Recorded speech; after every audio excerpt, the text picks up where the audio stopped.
नमः शिवाय। श्री शिवाय नमस्तोभ्यम। आज मैं आप लोगों को कथा सुनाने जा रही हूँ, सावन सोमवार की व्रत कथा।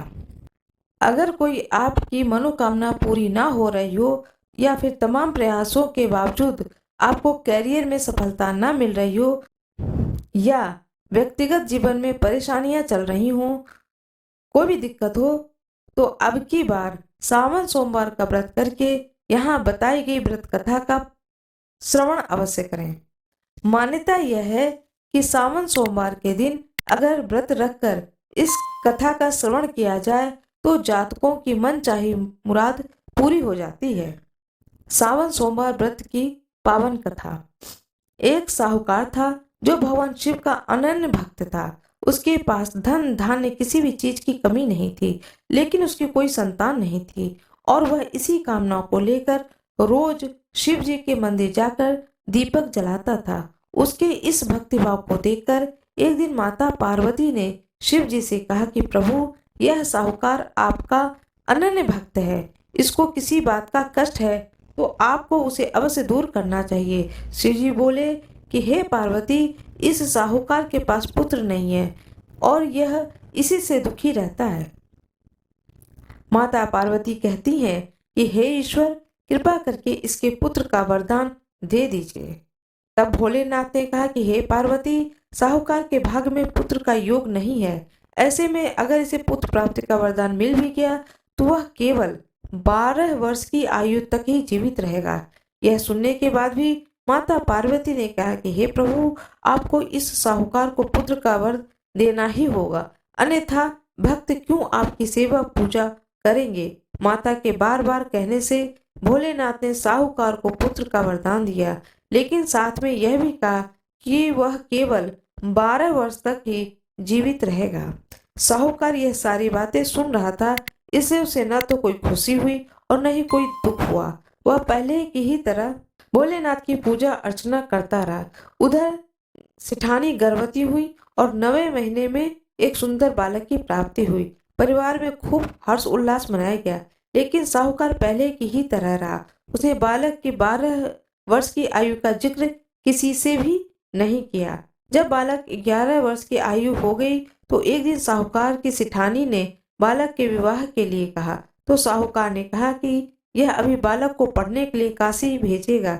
इसके बाद उसने बालक के मामा जी को बुलाया और कहा कि इसे काशी पढ़ने के लिए ले जाओ और रास्ते में जिस भी स्थान पर रुकना वहां यज्ञ करते और ब्राह्मणों को भोजन कराते हुए आगे बढ़ना। उन्होंने इसी तरह करते हुए जा रहे थे कि रास्ते में एक राजकुमारी का विवाह था। जिससे उसका विवाह होना था वह एक आंख से काना था। उसके पिता ने जब अति सुंदर साहूकार के बेटे को देखा तो उसके मन में आया कि क्यों न इसी से घोड़ी पर बिठाकर शादी के सारे कार्य संपन्न करा लिए जाएं। तो उन्होंने मामा से बात की और कहा कि इसके बदले में वह अथाह धन देंगे, तो वह राजी हो गया। इसके बाद साहूकार का बेटा विवाह की वेदी पर बैठा और जब विवाह कार्य संपन्न हो गए तो जाने से पहले उसने राजकुमारी की चुनरी के पल्ले पर लिखा कि तेरा विवाह तो मेरे साथ हुआ है, लेकिन जिस राजकुमार के साथ तुम जाओगी वह तो एक आंख का काना है। उधर जब राजकुमार ने अपनी चुनरी पर यह लिखा हुआ पाया तो उसने राजकुमार के साथ जाने से मना कर दिया। तो राजा ने भी अपनी पुत्री को बारात के साथ विदा नहीं किया। बारात वापस लौट गई। उधर मामा और भांजे काशी पहुंच गए थे। एक दिन जब मामा ने यज्ञ रखा और भांजा बहुत देर तक बाहर नहीं आया तो मामा ने अंदर जाकर देखा तो भांजे के प्राण निकल चुके थे। वह बहुत परेशान हुए, लेकिन सोचा कि अभी रोना पीटना मचाया तो ब्राह्मण चले जाएंगे और यज्ञ का कार्य अधूरा रह जाएगा। जब यज्ञ संपन्न हुआ तो मामा ने रोना पीटना शुरू किया। उसी समय शिव पार्वती जी उधर से जा रहे थे। माता पार्वती ने शिव जी से पूछा कि हे प्रभु, यह कौन रो रहा है। तभी उन्हें पता चलता है कि यह तो भोलेनाथ के आशीर्वाद से जन्मा साहूकार का पुत्र है।